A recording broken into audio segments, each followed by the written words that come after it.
Hello दोस्तों, स्वागत है आपके अपने चैनल आर के एक्सपर्ट क्लासेस में।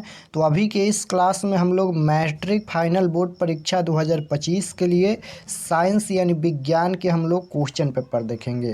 तो आप लोग इस क्लास को पूरा वॉच कीजिएगा। इस क्लास में हम लोग मैट्रिक फाइनल बोर्ड परीक्षा 2025 के लिए पूरे हम लोग साइंस के 80 ऑब्जेक्टिव क्वेश्चन देखेंगे इस क्लास में। तो आप लोग एक भी क्वेश्चन मिस मत कीजिएगा। पूरे हम लोग 80 ऑब्जेक्टिव क्वेश्चन देखेंगे, वैसे ऑब्जेक्टिव क्वेश्चन जो आपके फाइनल बोर्ड परीक्षा 2025 में पूछा जाएगा। और इसी तरह से यहाँ पर ये क्वेश्चन पेपर आएगा, देख सकते हो, सेकेंडरी स्कूल एग्जामिनेशन 2025 एनुअल यानी वार्षिक परीक्षा के लिए। देख सकते हो फाइनल बोर्ड परीक्षा 2025 के लिए ये साइंस यानी विज्ञान का क्वेश्चन पेपर है।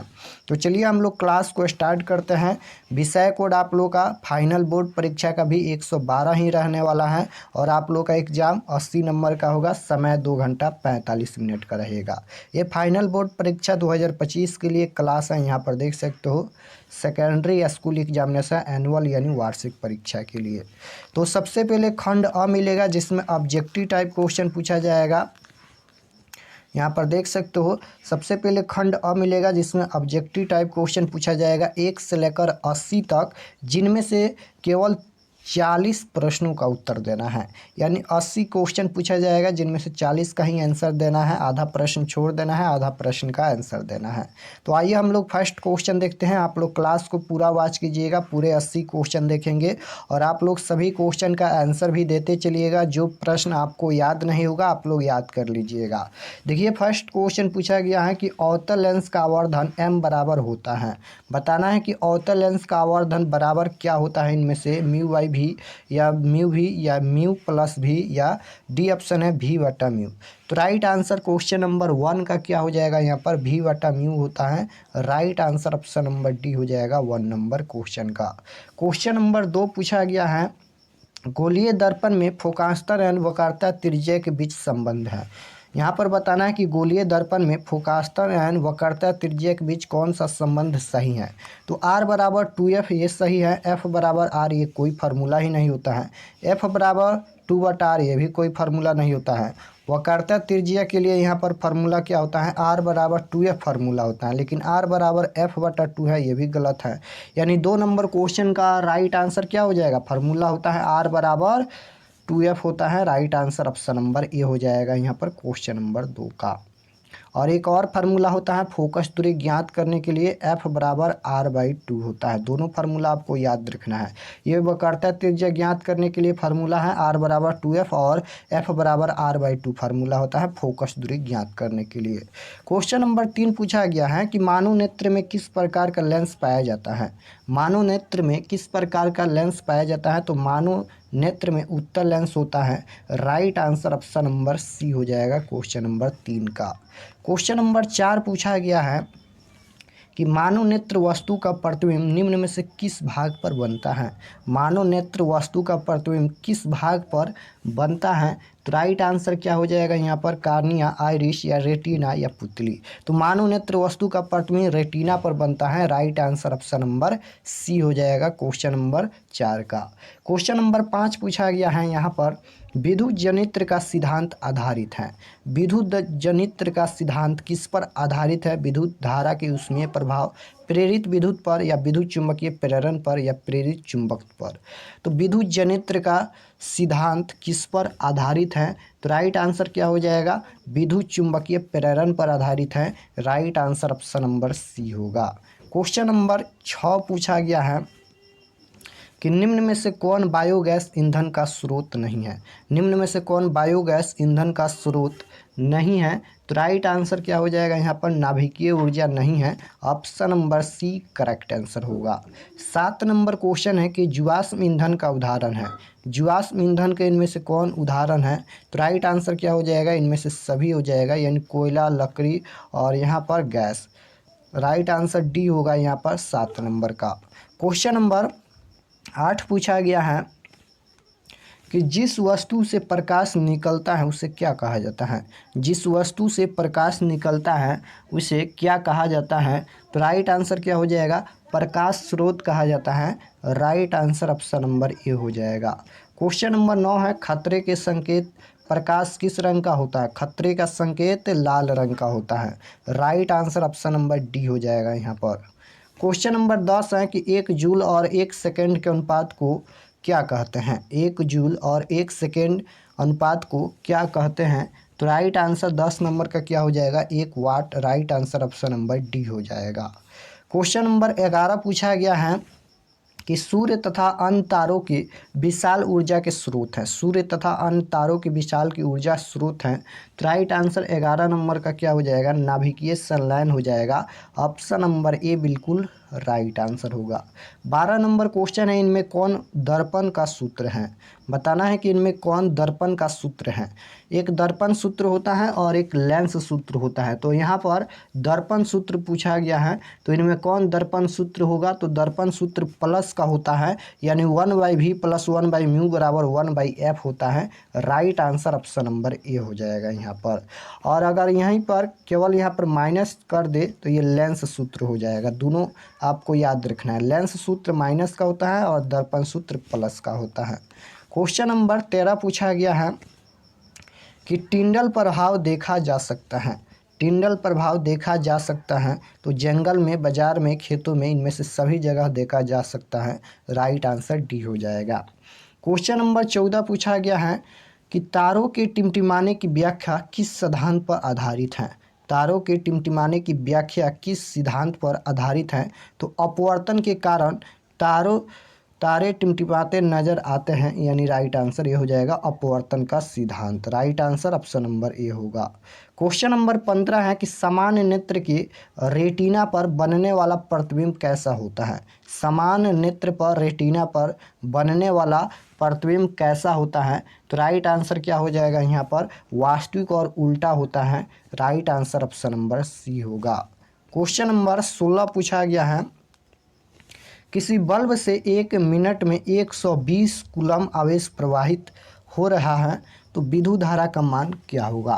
तो राइट आंसर क्या हो जाएगा? 2 एम्पियर होगा। Right answer option number B. Question number 17 पूछा गया है।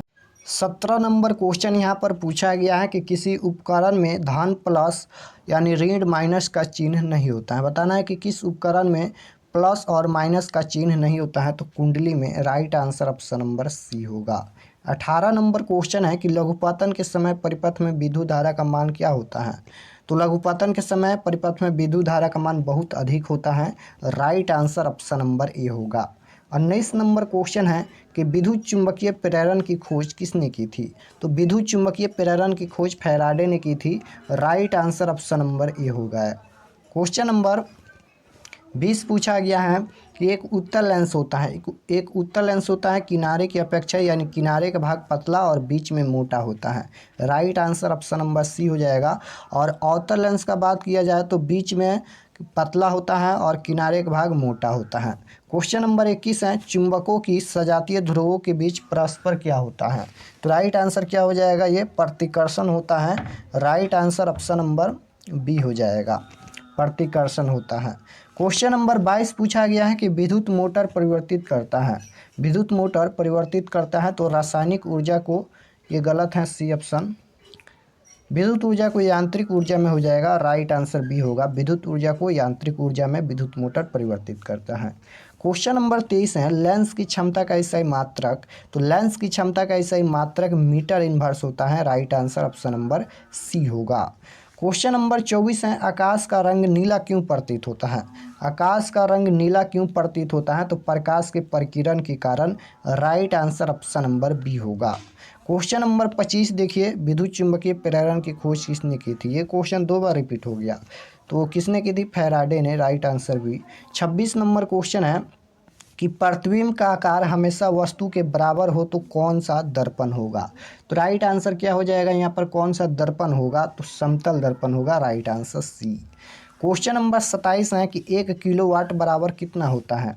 1 किलोवाट बराबर कितना होता है? तो 3.6 × 10⁶ जूल होता है। राइट आंसर ऑप्शन नंबर ए। क्वेश्चन नंबर 28 है कि एथेनॉइक अम्ल को सामान्यतः क्या कहा जाता है? तो राइट आंसर 28 नंबर का क्या हो जाएगा? एसिटिक अम्ल कहा जाता है। Right answer option number B होगा। क्वेश्चन नंबर 29 पूछा गया है यहाँ पर, 29 नंबर क्वेश्चन है कि भारतीय संगीत प्रणाली में संगीत के कितने सुर होते हैं। तो राइट आंसर क्वेश्चन नंबर 29 का राइट आंसर क्या हो जाएगा यहाँ पर 7 होते हैं, right answer C.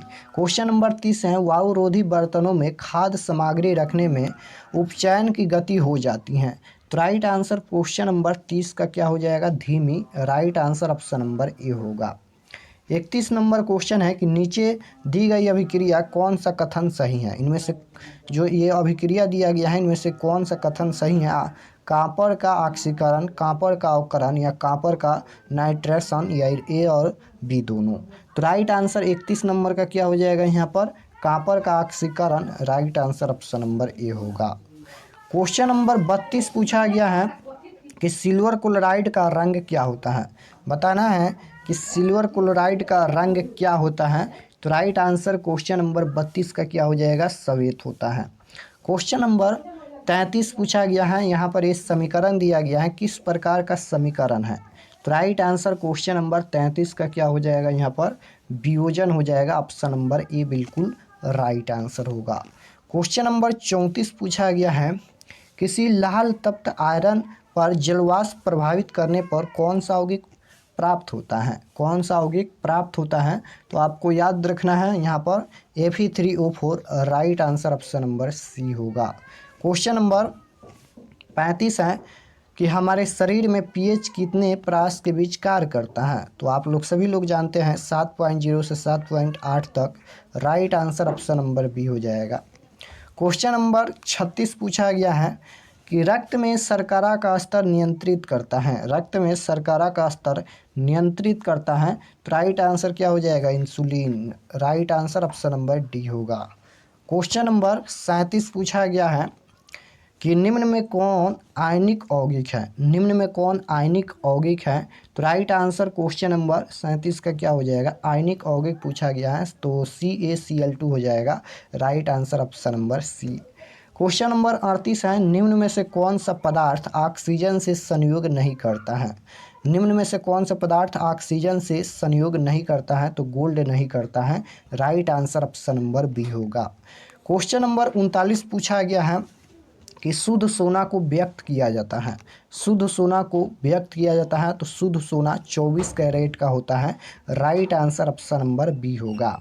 Question number 40 है वायुमंडल में CO2 गैस की उपस्थिति है, वायुमंडल में CO2 यानी कार्बन डाइऑक्साइड की उपस्थिति कितनी होती है। तो राइट आंसर क्वेश्चन नंबर 40 का क्या हो जाएगा वायुमंडल में CO2 गैस की उपस्थिति 0.03% होती है, right answer option number C होगा। क्वेश्चन नंबर 41 है कि सल्फ्यूरिक अम्ल का अणुसूत्र होता है, सल्फ्यूरिक अम्ल का अणुसूत्र कौन है। तो राइट आंसर क्वेश्चन नंबर 41 का क्या हो जाएगा H2SO4, right answer option number B होगा। क्वेश्चन नंबर 42 है कार्बोक्सिल एसिड समूह कौन है, कार्बोक्सिल एसिड समूह इनमें से कौन है। तो राइट आंसर क्या हो जाएगा यहाँ पर बॉन्ड COOH, यानी right answer option number B होगा। क्वेश्चन नंबर 43 पूछा गया है ओजोन के एक अणु में ऑक्सीजन के परमाणुओं की संख्या कितनी होती है। ओजोन के एक अणु में ऑक्सीजन के परमाणुओं की संख्या कितनी होती है। तो राइट आंसर क्या हो जाएगा यहाँ पर 3 होती हैं, right answer option number C होगा। क्वेश्चन नंबर 44 है आवर्त सारणी में कितने आवर्त यानी क्षैतिज पंक्तियाँ होते हैं। तो देखिए आवर्त सारणी में आवर्त पूछा जाएगा तो 7 होता है और वर्ग पूछा जाएगा तो 18 होता है, दोनों आपको याद रखना है। क्वेश्चन नंबर 45 है कैल्शियम सल्फेट अर्धहाइड्रेट हेमीहाइड्रेट का अन्य नाम क्या है। तो राइट आंसर क्वेश्चन नंबर 45 का क्या हो जाएगा plaster of Paris, right answer option number B होगा। क्वेश्चन नंबर 46 पूछा गया है कि ऑक्सीजन की परमाणु संख्या, ऑक्सीजन की परमाणु संख्या कितना होता है। तो 8 होता है, right answer option number B होगा। क्वेश्चन नंबर 47 है कि 1 PM यानी पिकोमीटर कितने मीटर के बराबर होता है, 1 पिकोमीटर कितने मीटर के बराबर होता है। तो राइट आंसर क्वेश्चन नंबर 47 का क्या हो जाएगा यहाँ पर 10⁻12 metre, right answer option number C होगा। क्वेश्चन नंबर 48 है एथनॉल का क्रियाशील मूलक है, एथनॉल का क्रियाशील मूलक इनमें कौन है? तो राइट आंसर क्या हो जाएगा? बाउंड OH है। Right answer option number A होगा। 49 नंबर क्वेश्चन है, किसी अभिक्रिया में भाग लेने वाले पदार्थ कहलाते हैं? किसी अभिक्रिया में भाग लेने वाले पदार्थ क्या कहलाते हैं? तो राइट आंसर क्या हो जाएगा? अभिकारक कहलाते हैं। Right answer option number C होगा। 50 नंबर क्वेश्चन है कि साधारण नमक का सूत्र क्या होता है? तो नमक का सूत्र इनमें कौन है? NaCl। Right answer option number B हो जाएगा। 51 नंबर क्वेश्चन है, निम्न में कौन मुख्यतः बायोगैस है? निम्न में कौन मुख्यतः बायोगैस है? CH4 है। Right answer option number B होगा। पोटेशियम को हम लोग के से सूचित करते हैं। पोटेशियम की परमाणु संख्या पूछा गया है, तो राइट आंसर क्वेश्चन नंबर 52 का क्या हो जाएगा? पोटेशियम की परमाणु संख्या कितना होता है? 19 होता है। राइट आंसर ऑप्शन नंबर ए हो जाएगा 52 नंबर का। क्वेश्चन नंबर 53 देखिए पूछा गया है कि निम्न में कौन दुर्बल अम्ल है? निम्न में कौन दुर्बल अम्ल है? तो राइट आंसर क्या हो जाएगा? दुर्बल अम्ल इनमें कौन है? तो CH3COOH, यानी right answer option number D होगा। कार्बन क्या है? तो कार्बन, ऑक्सीजन, नाइट्रोजन, ये सभी अधातु होते हैं। Right answer option number B हो जाएगा क्वेश्चन नंबर 54 का। क्वेश्चन नंबर 55 की ओर चलते हैं। 55 नंबर क्वेश्चन है कि नर युग्मक तथा मादा युग्मक के संयोजन से क्या बनता है? तो राइट आंसर क्या हो जाएगा? क्या बनता है यहाँ पर? नर युग्मक तथा मादा युग्मक के संयोजन से क्या बनता है? तो राइट आंसर क्या हो जाएगा? जाइगोट। राइट आंसर ये होगा। 56 नंबर क्वेश्चन है, किसी जीव की जीनी संरचना क्या कहलाती है? तो आनुवंशिकी कहलाती है। Right answer option number C होगा। क्वेश्चन नंबर 57 है कि मैदानी पारिस्थितिक तंत्र में तृतीय उपभोक्ता इनमें कौन है? तो राइट आंसर क्या हो जाएगा? 57 नंबर का सर्फ हो जाएगा। राइट आंसर डी होगा। 58 नंबर क्वेश्चन है कि रक्त में आयरन की कमी से होने वाला रोग कौन है? रक्त में आयरन की कमी से कौन सा रोग होता है? तो राइट आंसर क्या हो जाएगा? एनीमिया रोग होता है। Right answer option number C होगा। क्वेश्चन नंबर 59 पूछा गया है कि कवक में पोषण की कौन सी विधि है? कवक में पोषण की कौन सी विधि होती है?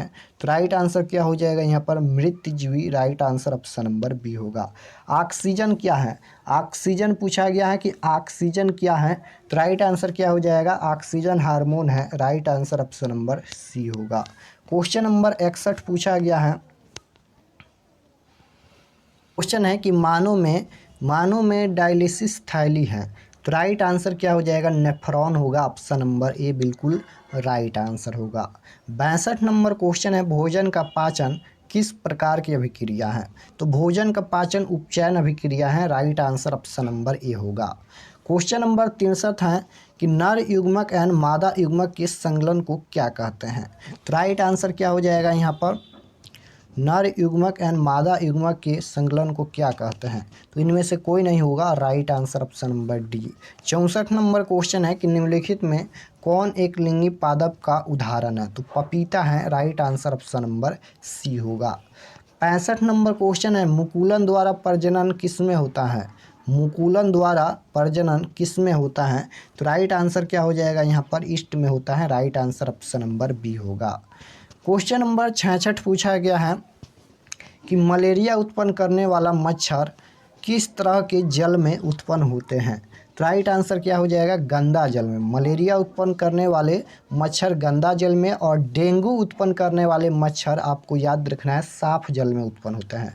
मलेरिया उत्पन्न करने वाले मच्छर गंदा जल में, और डेंगू उत्पन्न करने वाले मच्छर साफ जल में उत्पन्न होते हैं। तो आपको याद रखना है दोनों। क्वेश्चन नंबर देखिए, वही क्वेश्चन शायद पूछा गया है, डेंगू उत्पन्न करने वाले मच्छर किस तरह के जल में उत्पन्न होते हैं? तो ये साफ जल में होते हैं। क्वेश्चन नंबर 68 है, ओजोन परत पाई जाती हैं।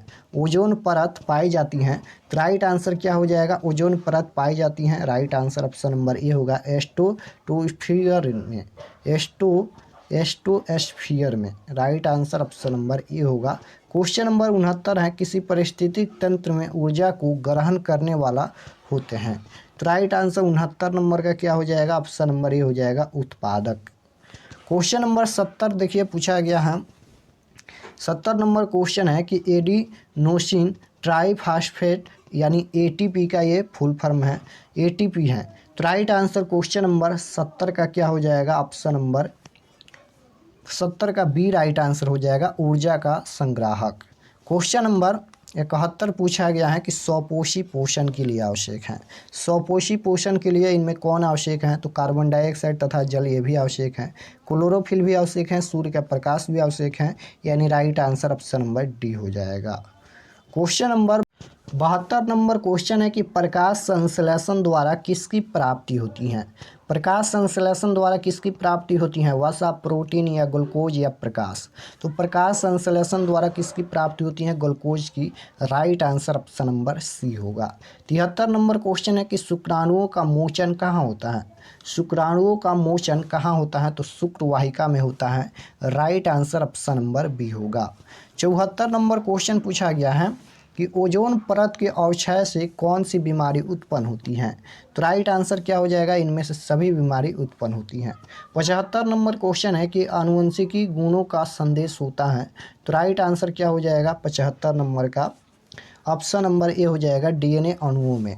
क्वेश्चन नंबर 76 है कि एक नर हार्मोन है, एक नर हार्मोन है। तो राइट आंसर क्या हो जाएगा यहाँ पर, 76 नंबर का नर हार्मोन है टेस्टोस्टेरोन। राइट आंसर डी होगा।